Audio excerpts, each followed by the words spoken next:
Good evening. We're live. We're being live streamed as I speak. So thank you for coming. Welcome again. It's a great pleasure to introduce tonight's lecture on the work of RUR Architecture, otherwise known as Reiser and Nanako, a New York-based office that's the partnership of Jesse Reiser and Nanako Umemoto, although tonight's lecture will be given by Jesse alone. Incidentally, Nanako, sitting here, is from Kyoto, from the city, and her father was a professor at this university in the physics department. So Jesse is one of the founding principals of RUR Architecture in New York. He's also a professor of architecture at Princeton University. He received his Bachelor of Architecture from the Cooper Union in New York, and then his Master of Architecture at the Cranbrook Academy of Art. He worked in the offices of John Haydick and Aldo Rossi, an incredibly wide range of influences there, prior to forming Reiser and Umemoto with Nanako. He's previously taught at various schools in the US and Asia, including Columbia, Yale, Ohio State University, Hong Kong University, and the Cooper Union, and has given lectures like this one all over the world. Since 1985, he's been a fellow of the American Academy in Rome, and he became an honorary fellow of the University of Tokyo in 2014. The office, Reiser and Umemoto, is an internationally recognized multidisciplinary design firm which has built projects at a wide range of scales, from furniture through houses, through commercial buildings, right up to landscape, urban design, and infrastructure. And it's been published and exhibited widely and won many, many awards. The Chrysler Award for Experts in 1999, the Academy Award in Architecture from the American Academy of Arts and Letters in 2000. 2008, the Presidential Citation, not that president, from the President of the Cooper Union. And then in 2011, also from the Cooper Union, John Haydick Award. In 2014, starting around 2011, RUR Architecture really became an international practice doing large-scale projects. They received the Progressive Architecture Award in 2014 for their work on the Kaohsiung Port Terminal in Taiwan. And most recently, a National Academy of Design Award in 2024, and then even more recently than that, the AIA Award for the Kaohsiung Port Terminal. And I can say from personal experience that it's an amazing architectural achievement if you were in Taiwan to visit. I'd also note that as an undergraduate in New Zealand many, many decades ago, I was fascinated by the work of Reiser and Umemoto and their ideas, and I even bought a monograph on their work at one point. So it's a strange and wonderful experience that much later in life I knew them personally, and I had the privilege of hosting them here as well. So just before I hand over the microphone to Jesse, you all have an assignment. There's a text that Jesse has prepared that he would like you to have in your hands while he gives the lecture. There's only 20 copies, so please share them out. Maybe there's one between two people. Okay, Jesse.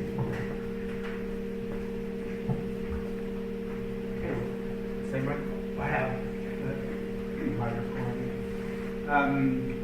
Thomas, thank you for the invitation, really on behalf of both myself and Nanako, because the work I'm going to show tonight and the discussion is really the product of both of us.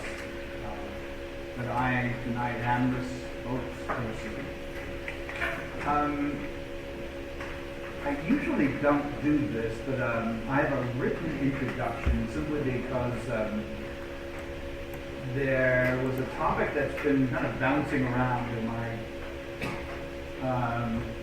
on the question of spirit in architecture. And the text I've handed out is a short story by Franz Kafka called The Cares of a Family Man.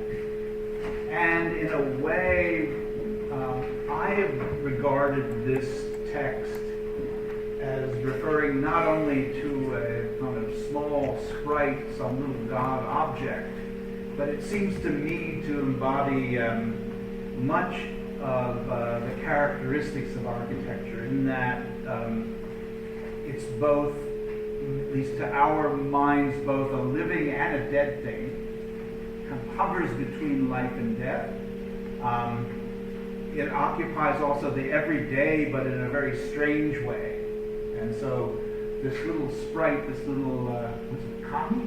Little god of the Odradek would also connect myself from my tradition, although I'm not a religious person, but I, in a way, am a descendant of the sensibility of Franz Kafka, which in kind of surprising ways over the years I've seen to resonate with Nanako's sensibility, which comes out of Japanese tradition. So we're kind of we're strange bedfellows, in a way, in the recognition of the spiritual dimension of an architecture. So let me read the intro. I wanted to start on a subject that has not been popular in architectural discourse, let alone practice, since the mid-'80s. There's been an allergy bordering on a taboo discussing matters of spirit in architecture. And our dear friend, also Thomas's friend, theorist Sanford Quinter, was inspired to write on this issue after an esteemed colleague and historian voiced surprise at the mention of spirit at a symposium at Amherst that we attended a couple of years ago. It's a strange turn when we recall that Le Corbusier celebrated the spiritual, the ineffable, in his essay, The New World of Space. He insisted that architecture must stir something beyond rational form, that it can open a channel to the ineffable by composing space in such a way that meaning and emotion arise simultaneously. His celebration of this spiritual dimension treats architecture not only as art, but as a living force that engages with human perception and inner life. As Corbusier puts it, the release of aesthetic emotion is a special function of space. Nanako and I share in our respective backgrounds an unsaid understanding of a life that animates spaces, nature, and things. It underpins all of our architectural judgment and resides comfortably alongside all the rational factors an architect must wrestle with every day. Architecture runs in the things to the musical instruments or bicycle frames. Architecture, after all, is an alien yet familiar character that we all live with. Like Odradek in the text in front of you, we mean this as a preamble, and I promise not to talk further on animism, although it will be performed in front of all of us who are going to Omishima on Saturday. After all, architecture is basically a mute practice, and the spirit is better felt rather than said. So I'm going to talk today primarily on the two projects that we completed in Taiwan, the Taipei Music Center and the Kaohsiung Port Terminal. So I've jumped right into it. Taipei Music Center was the second international competition that we were kind of engaged with and won in Taiwan. It was really motivated by the need of the Taipei government and the music industry to address a kind of lack of center for their musical production. They had a lot of producers, in Taipei and other places in Taiwan. They wanted to concentrate them on one site, in a way a themed site, a piece of urbanism dedicated to the production and the performance of music.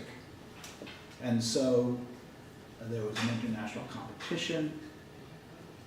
This view is of the 5,000 seat main hall, which is sort of the centerpiece of the complex. But it really resides at a kind of edge area, a former factory zone towards the edge of Taipei called Nangang. It's right adjacent to that large rail yard, and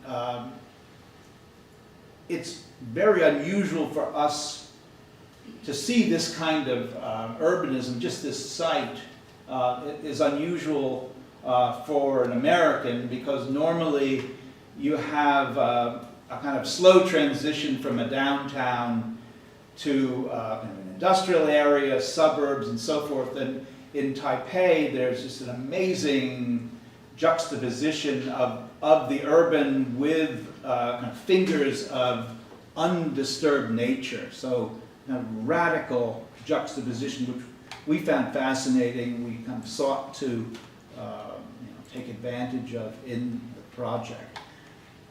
It's comprised both of a main hall that I mentioned earlier, 5,000 seat main hall, that shell-like building in the center of the image. The cubic building is a hall of fame and museum. There are also kind of numerous live houses and clubs. At the center here you can see an outdoor performance space. And then the kind of smaller crystalline building is more of a kind of production facility. But in general, I would say that we were really looking at this project as a chunk of city, as a piece of urbanism first. And we were, I think, among the only competitors to really spread all of the functions around the site.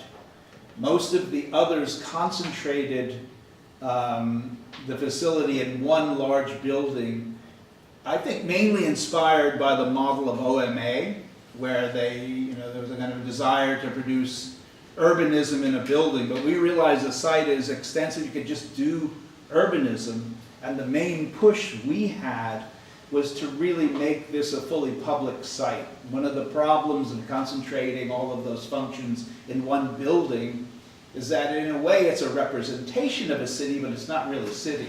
And it also gets closed down and it can't really function in an everyday way.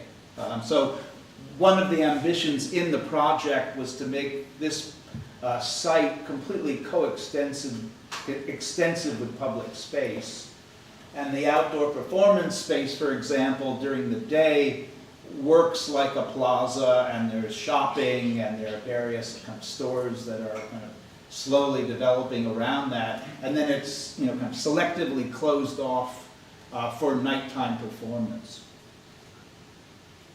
This was the project in competition, so it changed radically from the competition scheme to the final built scheme. And that's the other, I think, dimension of the office and of the kind of life of the project, that both projects in Taiwan were very, very long in gestation. This project actually had a 6-year life prior to being kind of put out in competition. But there was a lot of engagement both with the general public, the Planning Bureau, the Ministry of Culture, and the music industry.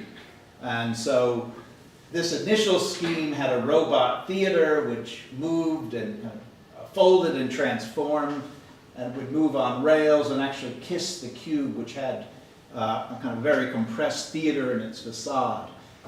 It turned out, at least at the time, that the cost of just producing the robot theater basically outstripped the entire budget for the project. So it was abandoned as a function. And then the music industry basically took over the project and completely revamped the requirements. So we went from a 2,000 seat main hall to a 5,000 seat main hall. So we basically started over 2 years into the project.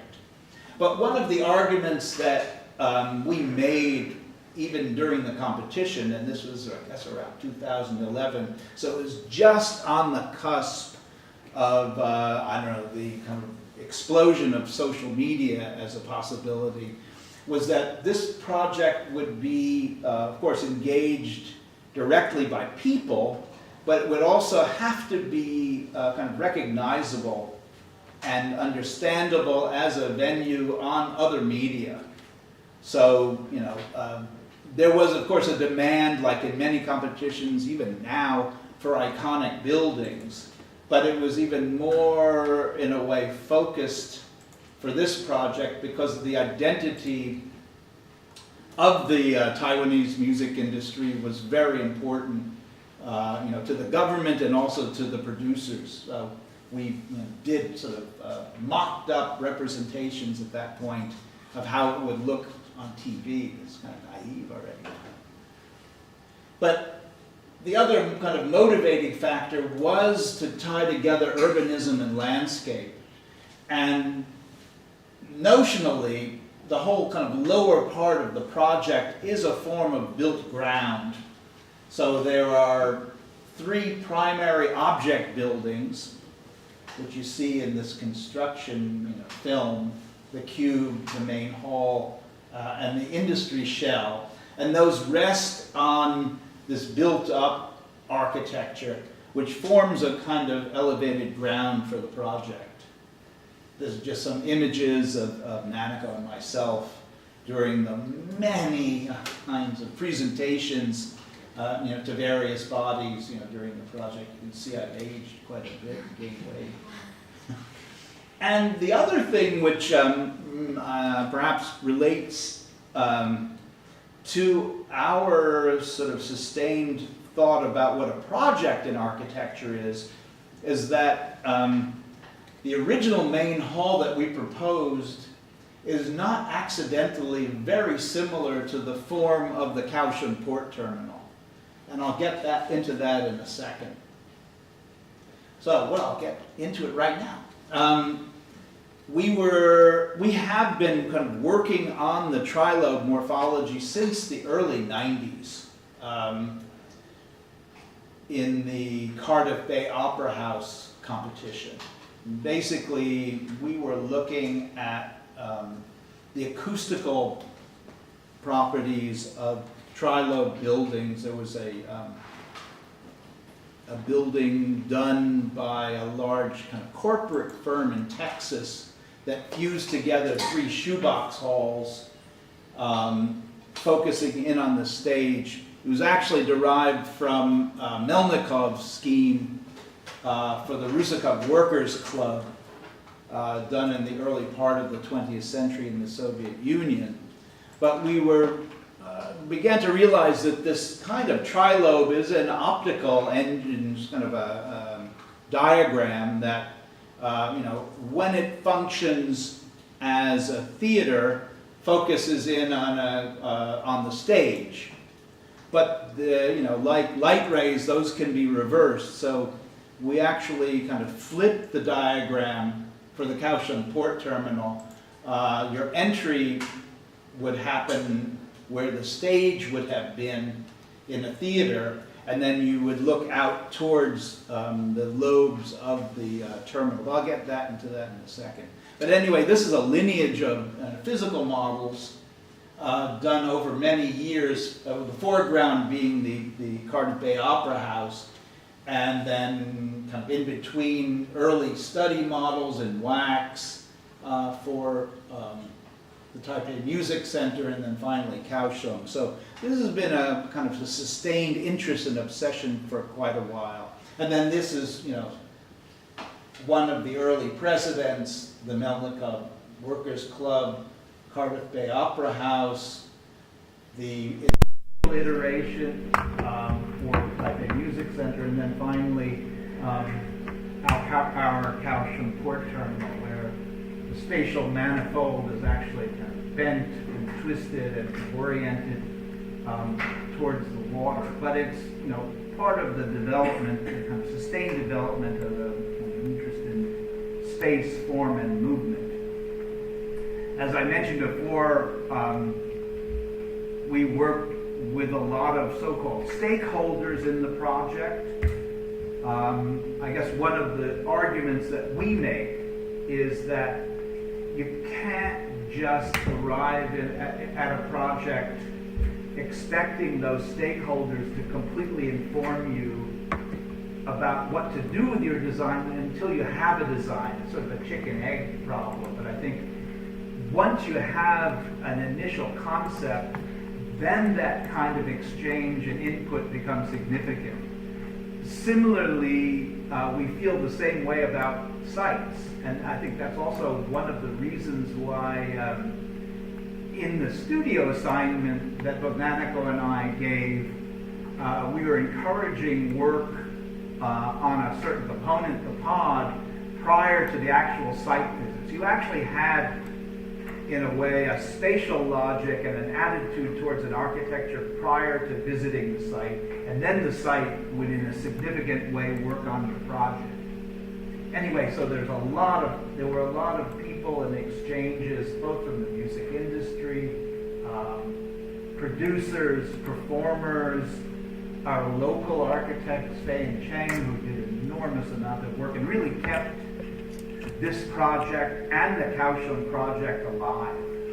Because honestly, there was a lot of politics and a lot of interaction that we simply didn't have the knowledge or the kind of understanding to weather. So while a lot of projects in Taiwan actually never came to fruition, there were a lot of really great competition projects. Fei and Cheng, really shepherded this project. And again, here are kind of more images of the main producer. I think he's actually the guy on here is the producer for Mayday, and you know that group. But a lot of work during the process. And so this is an overall diagram of the programming of the site.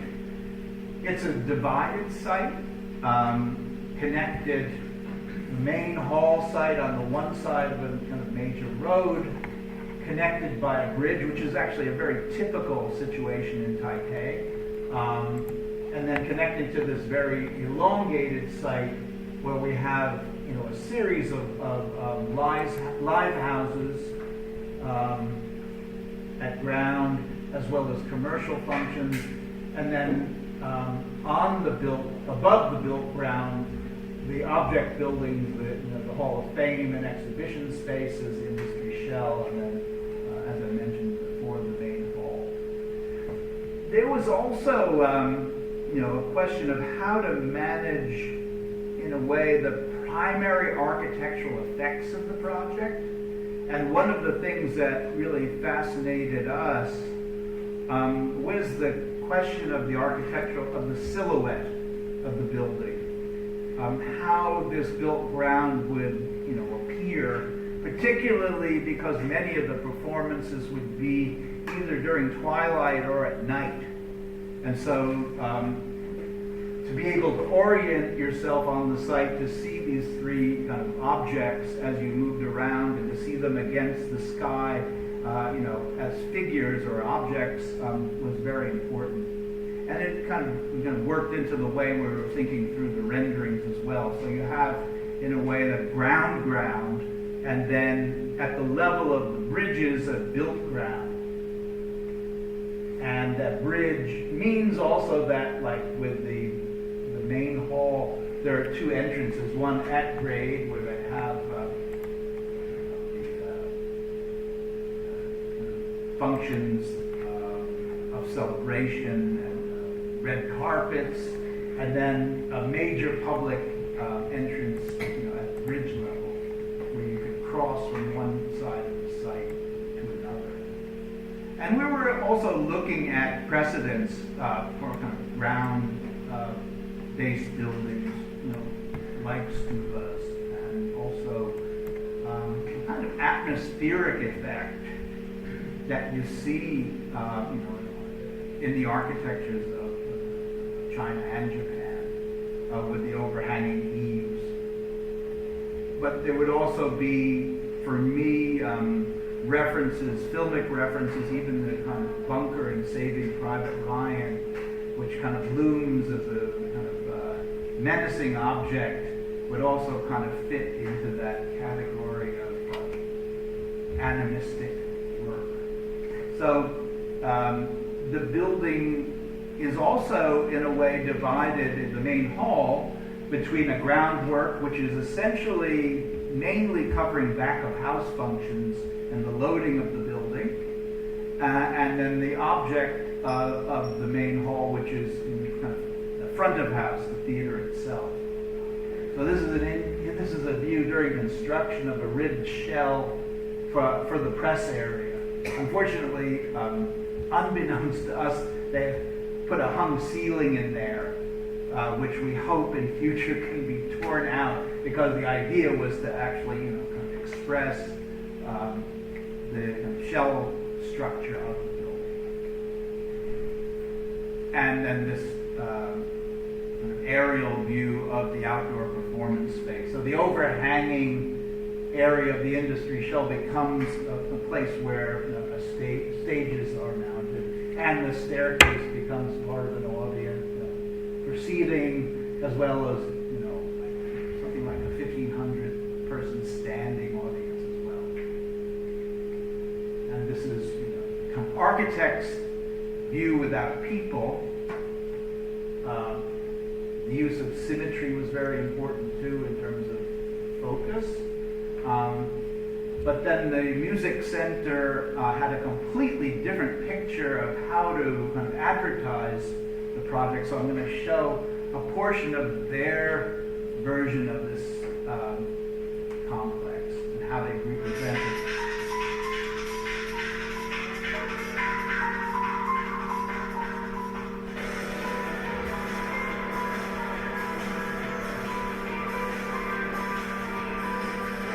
So they already have mascots and kind of sprites that are really important to the project.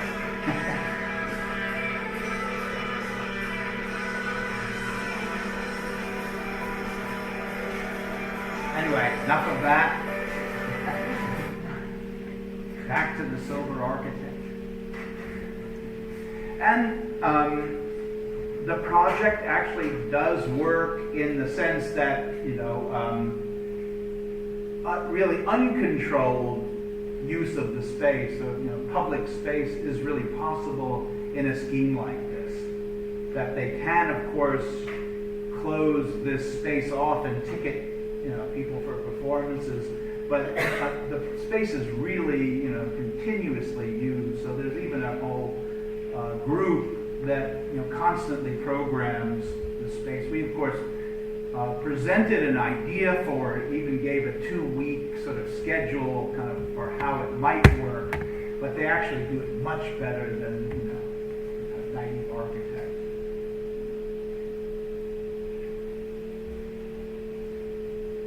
And so bands playing in it, people are they're using it for advertising. We did try to make this center a kind of tool also. We originally kind of proposed colors for the buildings and then realized that it made it totally inflexible, and that you could actually change, mood lighting would be really important to a site like this, would even kind of condition, coded to certain performers and associations. So we went from coloring the buildings to removing most of the color, and the color would be added through light. And then, it's being appropriated constantly, by various individuals who kind of want to kind of connect to the kind of power of the site.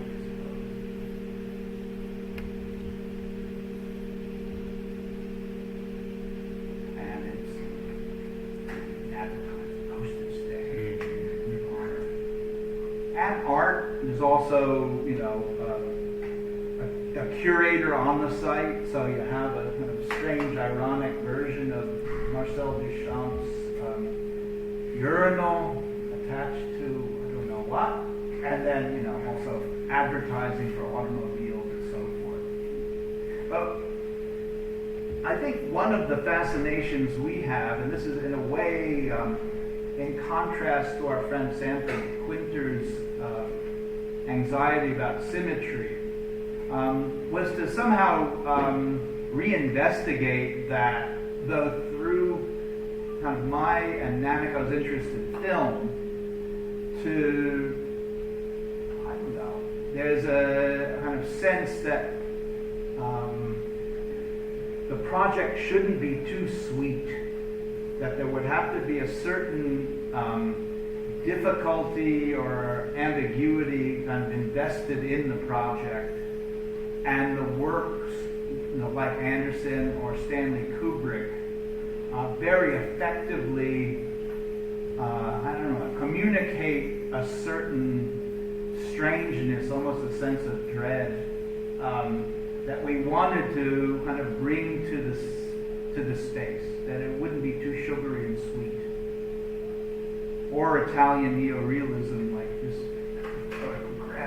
might suggest. This dog actually lived on the site and kind of was, I was told, it was sort of a protector of the site, as well as the old man.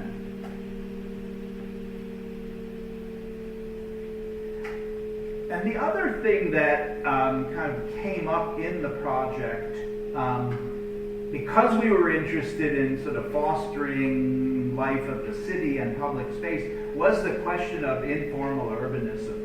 And I guess one of the arguments that I'm making, which would probably be somewhat contrary to Bow Wow, is that it's not our job to do that, but that we would simply create a space as architects for that kind of urbanism to flourish. Because the entrepreneurs are much better at doing this than the architects. And all of the variety and all of the bottom-up stuff is better done by people who actually know what they're doing rather than to artificially create it in an architecture. So this is, one of the performances. You guys probably know better than I do about this.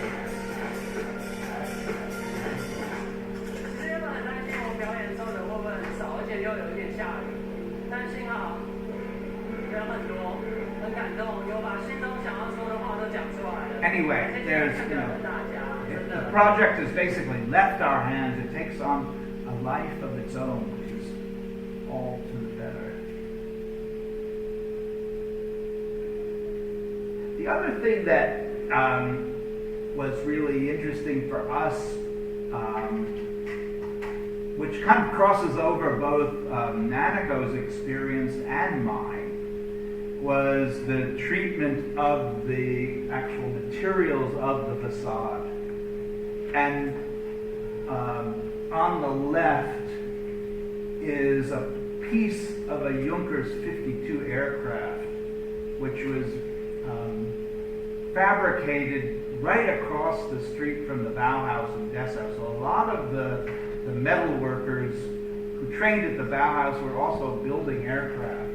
And I really enjoyed it. I mean, we were kind of looking at creating a skin that's, kind of striated, and it's actually a standing seam system, not really corrugated, but very analogous kind of problems arose in putting the skins together. I would call this a kind of tour de force of detailing what, many Americans who kind of work with corrugated are trying to signify cheap or everyday. But this is pushing, in a way, an everyday material to the kind of nth degree of detail. Kind of beautiful corners with kind of double corrugations where the sheet metals meet, the detailing of the doors. All of those things were really kind of important to us to think through. So to take what might be considered an everyday material and really kind of push it to the limit. The other thing was the finish of the building itself. And this is an alumite finish, which was apparently a Japanese invention. It was an early form of anodizing that you see used to see in bento boxes and tea kettles. I think probably somewhat common in other parts of Asia as well. But it was also used as the skin of an early Mitsubishi aircraft because the theory was that it would reflect the sea and sky even better than a kind of silver. It was a form of camouflage. And so I kind of picked up on that, and we used this sort of kind of goldish anodized, like alamite, on the finish of the building. So it appears one way during the day, and then with the artificial lighting, it also, that kind of golden color enhances the color of the lighting. So this is the elevated entry to the building at the bridge level. You see Nanako standing there. You can also see the structure of the theater within connecting to the facade outside. And then there's a bridge, a literal bridge that goes into the building. So the salons and the kind of spaces outside of the theater are really coextensive with this bridge. And then you see the bridge again from below. So this is where the red carpets happen. There's also more public entry as well. So it's a kind of a double layered facade before you get into this vestibule space and then finally into the main hall. And this is what an early kind of performance in the main hall.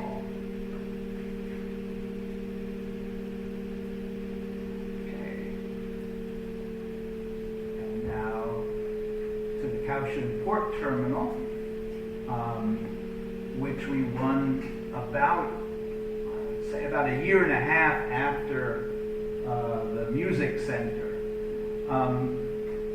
Like the Music Center and like other projects in these international competitions that were mounted in Taiwan at the time, they first asked for a planning scheme before focusing in on the specific architecture. So that was a particular interest to us because we had actually worked on a number of edge projects. This is less important. Projects dealing with the city edge. So our early design research, first actually with Stan Allen on the water project, and then later projects for Manhattan dealt with this very kind of peculiar space between the grid of the city and the waterfront. And so a lot of the ideas that we were kind of developing, this was a kind of a speculative design for 12 miles of Manhattan waterfront from the Battery all the way up to the Triborough Bridge, was to look at the city section to basically overcome the problem of a major highway along the outside of the island and to bring the public, right to the water. And so there are very successful moments in our analysis, in Manhattan, like at Carl Schurz Park, where the ground is actually decked over the highway. And so we brought a lot of those logics to Kaohsiung, and then also kind of worked in greater detail on a kind of highfalutin design competition, which was sponsored by the Canadian Center for Architecture, for the site that ultimately became Hudson Yards. So, even a lot of the patterns for the High Line, which you can see here, were first explored in that project, and it ultimately kind of fell through. Peter Eisman won, but they never built any of those projects. But that kind of design research, we carried with us, kind of tucked it in our pocket, and waited for an edge project, and that's exactly what we found in Kaohsiung. The thing that's really interesting about Kaohsiung is that it's not a post-industrial site. It still had to be a working waterfront. It's the biggest container port in Taiwan, and that had to continue to work. But the demand was to bring public space right to the water's edge, to kind of program the site as almost an overlay of another, kind of public function on an industrial waterfront, and both had to work.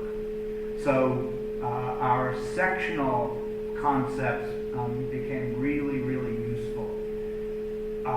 Like many projects, like architects, like OMA, we could only control a segment of the project. That's all we could design. But the ambition actually was to extrude that sectional condition all along the Kaohsiung waterfront. And that was, in a way, part of our master plan, which you can see here. So it's a kind of a layered scheme of functions. And at the time, and it may change again, the thought was that the main clients for this would be mainland China, and they were preparing for the influx of a lot of Chinese tourists. It may still happen again, one way or another, but now the focus has shifted in the ensuing, 12 years to Japanese tourists using this network, and so it's fun because you can actually go from our friends at Yokohama Port Terminal, start a cruise at Yokohama Port Terminal, and then end up at this project. So they also bear some, profound connections in terms of their architectural lineage. But the site itself, of the port terminal, is comprised of a Port Authority tower, which is really kind of controls the entire waterfront, and the cruise ship terminal. So we had to kind of handle a variety of scales of ships.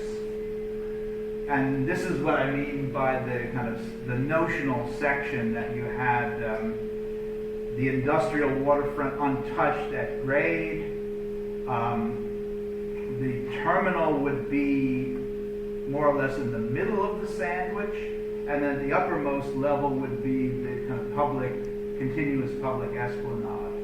And that general organizational, that stratification actually carries through even in the finished project. So blue being the public esplanade, the red kind of being the main floor of the terminal, and then the lowest most level is mainly connected to kind of disembarkation, but also the baggage handling and all of the kind of mechanics of the terminal itself at grade.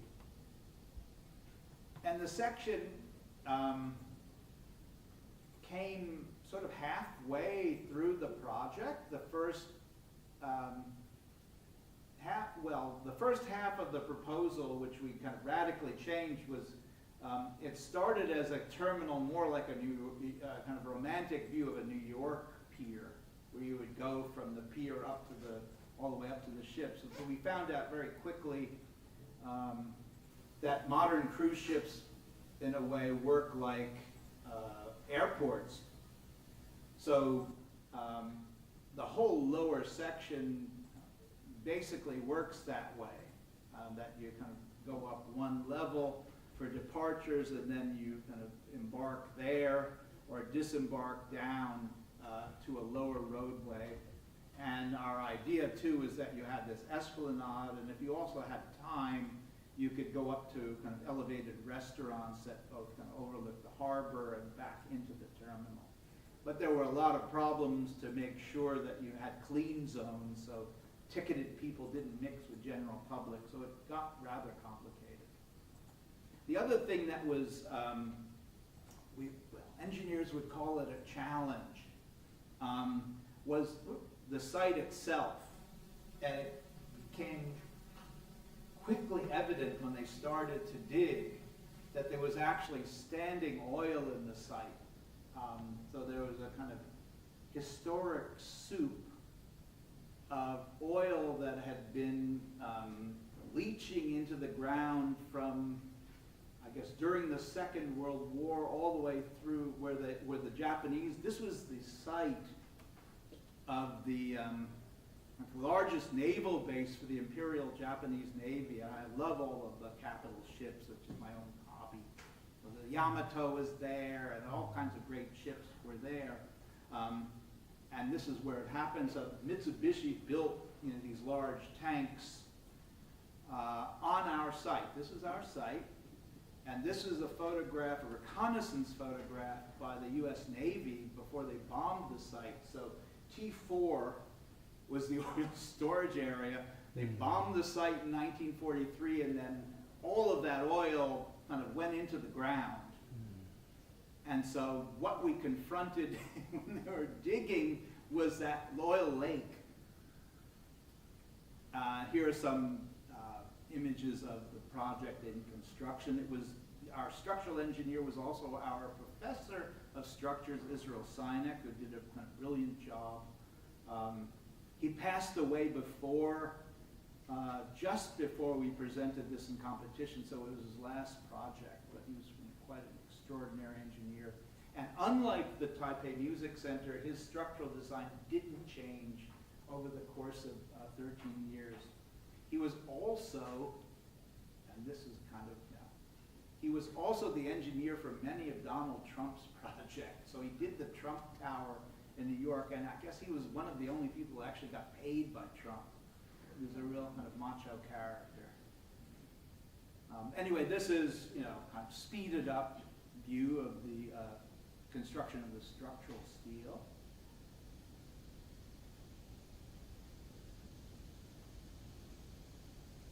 I hope I'm not going too slow.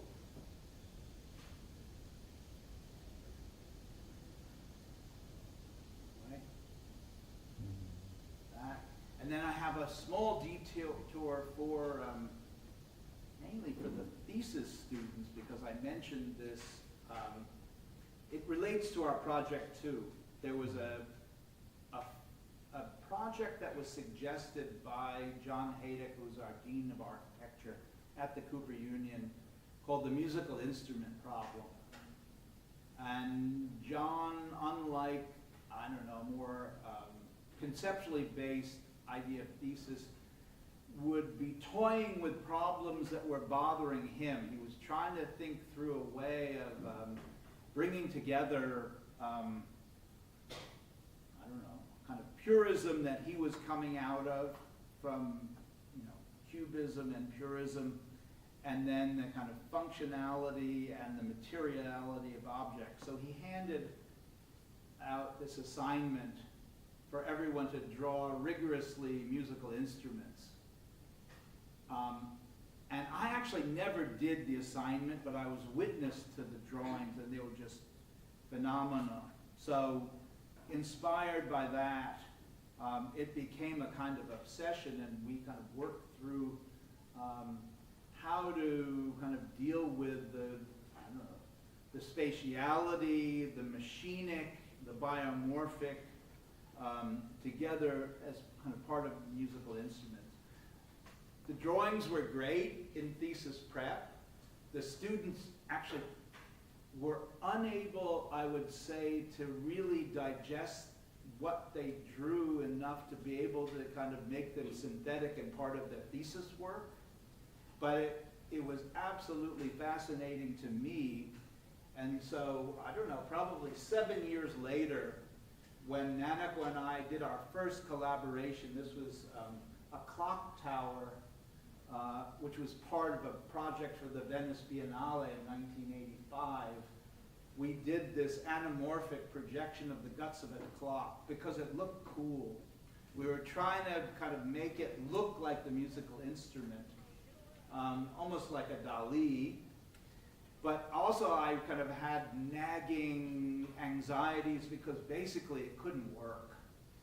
So, it looked cool, but it didn't work. But in a way, that's the first encounter with inspiration, right? You sort of try to emulate, you're kind of overcome by it first, then you try to emulate it, and then you fail, but there's something of it that, kind of sticks with you.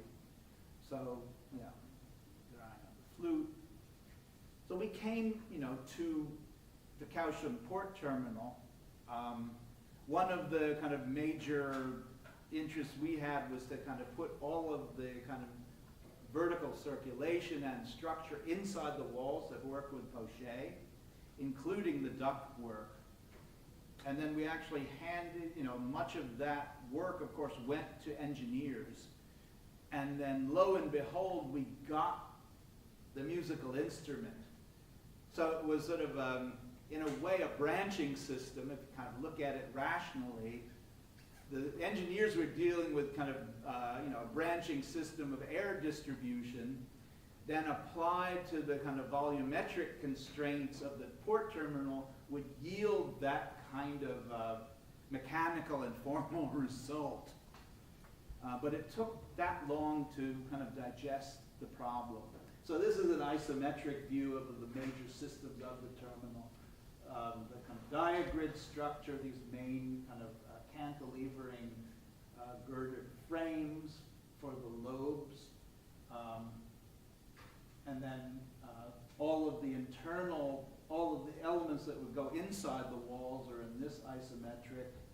And then the work we did, value engineering the cladding. So each of the colors represents a way of kind of rationalizing the cladding from completely flat to single curvature and then a few double curved pieces. Anyway, about to wrap up. These are some images that photographer Iwan Ban took of the project in the context of the city. You see that from the water side. All of the cranes actually had to be custom made. They always are. I mean, the connections from the boats to the terminal. And then view kind of in the main space of the terminal. So it's really, in a way, like a kind of large spatial manifold, like, the kind of exhaust manifold you might see in a car as well. So there's one kind of convergence, a point of focus when you enter, and then you can see your ways to the various ships and the ticketing and so forth. So it used to be a ticketing area under the yellow. And the other thing about it, about the project was, again, a kind of built up ground, but the project is also not sitting on the elevated decks, but actually sinks through. So there's a more complicated relationship between the surface of the esplanade, let's say, and then the levels of the whole terminal actually cuts through the section. And another thing I would add that we're very cognizant, particularly when we saw what happened at Yokohama Port Terminal. The terminal is successful as a kind of public park and place of recreation, but we really pushed to program this other spaces of the terminal. So this is a kindergarten, which is part of the functions, and then they also have a fairly robust kind of schedule of other kinds of more spontaneous performances in the terminal as well. So yeah, really quite complex in terms of its sectional and skin character. And this kind of view from the land side, there were also kind of sunken gardens that kind of poke up through holes in the deck. And then this is a view from the working waterfront. And yeah, Yuan Bon's capturing a sense of the behemoth. Okay, so I'll end with a short film.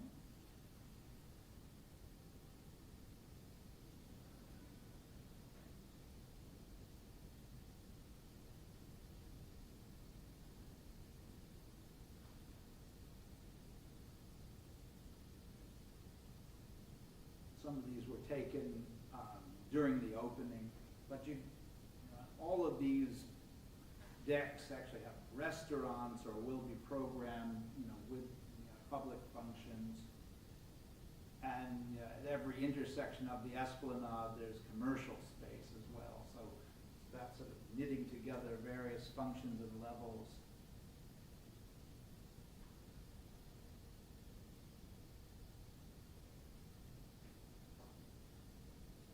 And then, we really insisted that the kind of a lower drop-off also becomes, a kind of major public space when the terminal is not in use. So this was one of the markets that was constructed under. So the temporary, informal urbanism again. Okay, well, thank you.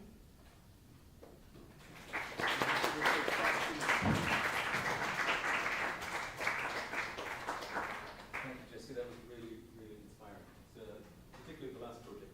I've been to them both, but I know the port terminal very well. It's really an amazing achievement, right from the smallest detail through to the form and the way it integrates with the city and the water. So, I think we have time for some questions. Would anyone like to address anything they saw in the last hour?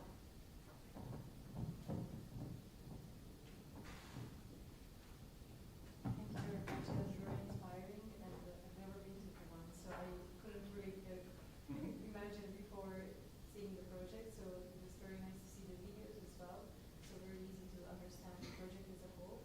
So today we talked a lot about visiting the site. So I'm curious because this is quite far from America. How were you able to? Did you visit the site beforehand, or were you able to research everything through online methods? I don't know if I would call this ironically, but on both occasions during the competition, once because of a typhoon, and I can't remember the other reason, we never did the site visit. So we initially anyway, only worked with documentation, of the site and drawings and so forth. And it was only later that we actually visited both sites. Site visits are interesting in that way. I mean, unless you have something already working, it's very hard to incorporate those ideas, into the project. Like the site won't give you the project. You still need to have some model or some way of kind of seeing it through the lens of architecture. I think that there's something liberating about not knowing the site too well and not having to think about all the phenomenology of the experience. Being there, but to think in a more abstract way. I would also, as you know, I'd argue about this project. A major international transport terminal is not of its site and doesn't need to be. It's kind of part of an international network of transportation and kind of sits apart from this location. I think that's what this project does very well. Physically, the way it sits apart from the ground, but also doesn't seem to have any direct reference to anything Taiwanese or anything to do with this particular location. And I'd say it's in a positive way.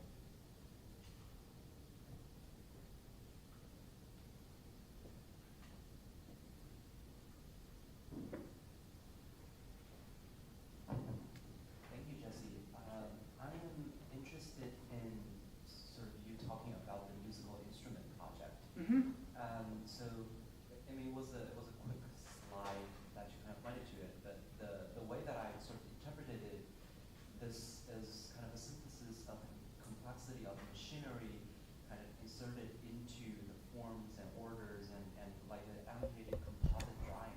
But I'm wondering if you can talk more about that project, and I guess on one hand, what did you take out of doing that exercise, especially in connection with your earlier work at Biennale, and like what did you take out of it, and how do you think that this project plays into the dialogue of the formulation of thesis, the way that John Hayden did it?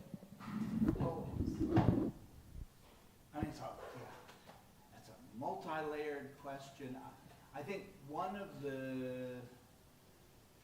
the things that John didn't really know what he would get out of those drawings either. It was a kind of an informed, intuitive speculation for I mean, in retrospect, I could connect, I don't know, his interest in, as I mentioned, like purism and cubism, but it also, he was also moving away from, let's say, a graphical or painterly interest in those kinds of set piece objects, and got more interested in the physicality of them, the materials, how they actually kind of work in the world. So it was a kind of intuitive leap, I think, for him to kind of move from, in a way, graphical space to a more material and functional, also biomorphous space, like the kind of connection between the machine and the body, and you know, how there's even a kind of body in the instrument too, and how all of those things intersect. That's my sort of reading of it. I could see, you know, where he was coming from, and what he was probably intuiting was a way of moving out of his earlier interests, but in a very kind of precise way. But yeah, he never was explicit.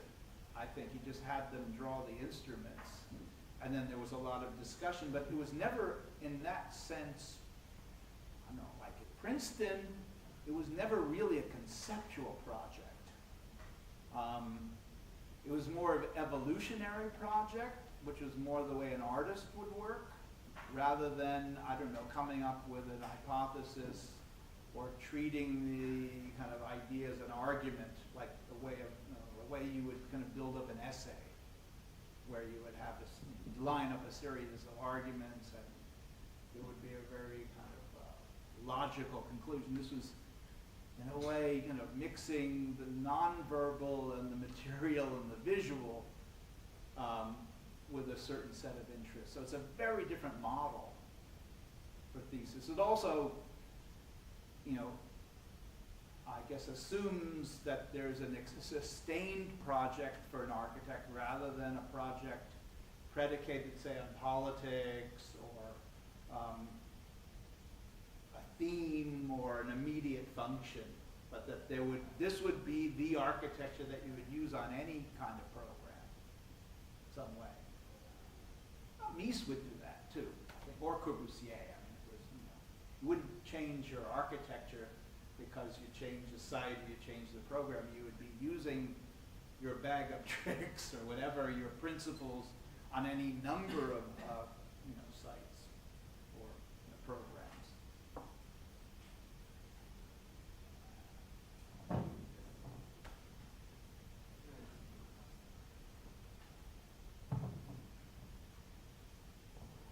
Hi, Jesse. Thank you so much, and Nanako and David and everybody.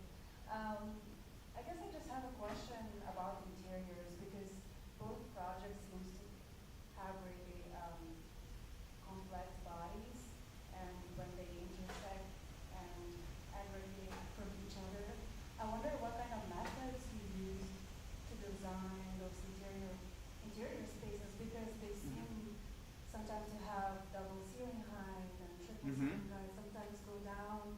Yes.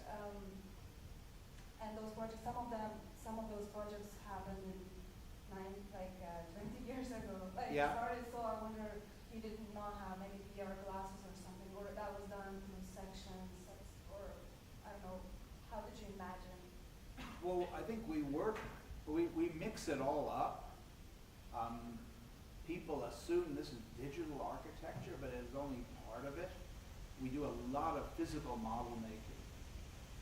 And one of the things that is important to us, because we were sort of trained purely analog, that we don't trust the perspective window at all. Like that everything has to, like the proportions or all of those kinds of, you know, relationships, in a way are measured rather than seen in, I don't know, a kind of perspective window and, you know, in foreshortenings. Because usually, I don't know, if you do that only, then the output, let's say if you make a, you know, print a model, might be completely different from what you thought. So I think we kind of jump around really from sketching to 3D modeling to physical modeling. We use a lot of different techniques. It's more pragmatic, I think, in a way, more pragmatic, and not purists.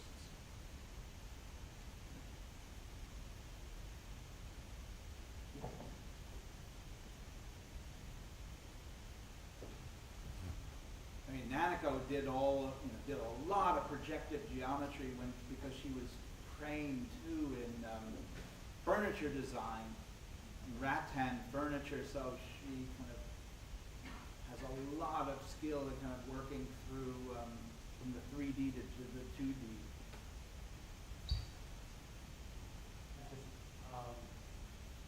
Thank you for this very interesting talk. And I'm wondering, I'm really kind of fascinated by the kind of how the media or have taken photos or like how they promoted the building in a way that's like more kind of funny or like animistic. I wonder how, like, if you have ever thought about the kind of difference of like that qualities, and if that kind of how people tend to promote the project have affected you in your later project, maybe thinking about this at all, or like maybe that's not the case. Yeah, I want to hear more about that. Well, I mean, I think there were sort of a pragmatic or kind of projective idea about, like how this building would be seen, like the music center in particular, would be received by people who may never visit it, and that it would have to be picturable that way. I don't know, I mean, I think part of I don't know if this really answers the question, but kind of part of the kind of desire for ambiguity would be to make the project more open to how people would want to interpret it themselves, like that we wouldn't want to over-determine the meaning. So we almost, part of the technique is if you kind of get really close to, the building starts looking like this or looking like that, we deliberately kind of veer away from it so that it remains ambiguous. So it's sort of in the design process, it's a kind of negotiation I think that we make, so as not to kind of overly stabilize the meaning. I don't know, my friend Jeff Kipnis would kind of make a comment like, well, if you say like, now I get it, then it's bad. Yeah, I guess not good. As soon as you say, now I get it. So it's a negotiation, because I don't get it either. I mean, it's not as if we are the possessors of the meaning of the thing. It's more a negotiation in actually how you design to kind of stay away from stabilizing things too much. So it makes it more open in some way. Thank you for your lecture. It was very interesting. I just wanted to, it's really bit specific, but also about the music center. You mentioned that you didn't want to design it to be suite. Yes. Is that the same reason why you want to design it? Because when I originally watched the Right. it seemed very They wanted to sweeten kawaii. it. Right. Well, yeah, I mean, maybe that was a sort of reaction to it. I don't know. I mean, like that there was a need to domesticate the project in some way and to sweeten it.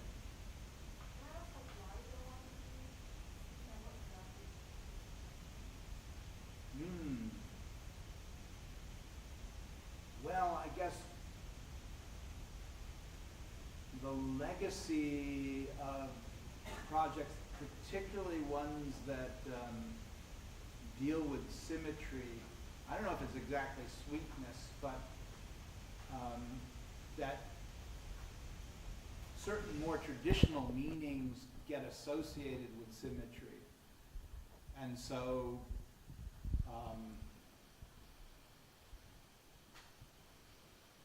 interest in, the films like Anderson's films have a strange uncanniness to them. They're both familiar, but because of the hyper-formalization and the symmetry, there's a strangeness that I find, congenial. I think Nanako, kind of agree with that. So I don't know if sweetness is exactly the right word, but a kind of the strangeness of using symmetry in the contemporary context. I mean, I guess if you were like a believer in a mega church or something, you would just go for the symmetry and it would be unproblematic. But, from a more contemporary perspective, it's something that I would be uncomfortable with. So, yeah, the discomfort is part of that, I suppose. Thank you.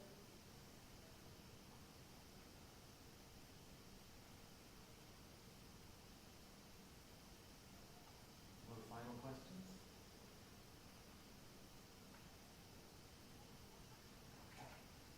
Last chance.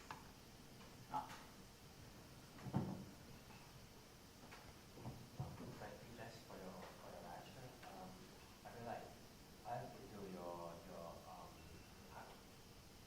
I've been to your lighthouse project for the public part. Yeah, and then I love the circulation.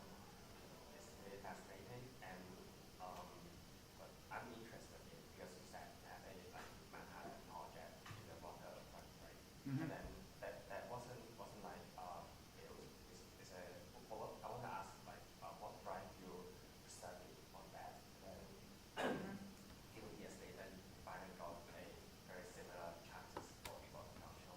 Mhm. So how do you see the connection between the Manhattan project with the Taiwan one? Uh-huh. Well, yeah, I think there's something peculiar about those kinds of edge projects in built-up cities. I guess in the case of New York City, I mean, one of the kind of major desires was to try to bring people to the water's edge, but then there was the kind of the barrier of the highway. And so there were really successful moments that were already kind of built in Manhattan Island, where they actually decked over the FDR Drive and allowed people to kind of get very close to the water. You almost didn't know that the highway was there.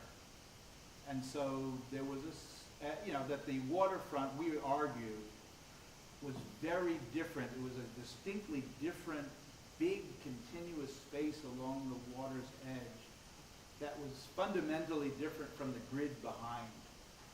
I mean, there are some architects who extend the grid right to the water's edge, but we, were really inspired by those situations in Manhattan, and then we could kind of mobilize those as a principle.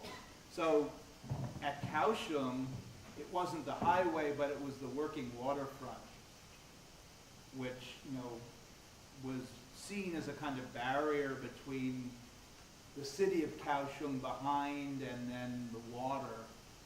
And so there was an analogous sort of situation, so we kind of saw that the sectional solution would allow both things to work. That you could have a public layer and then still have all of the industrial stuff happen without any interference. So that was, the kind of connection. But we and then also Stan had been doing kind of, we did a huge mapping project of the New York City water supply,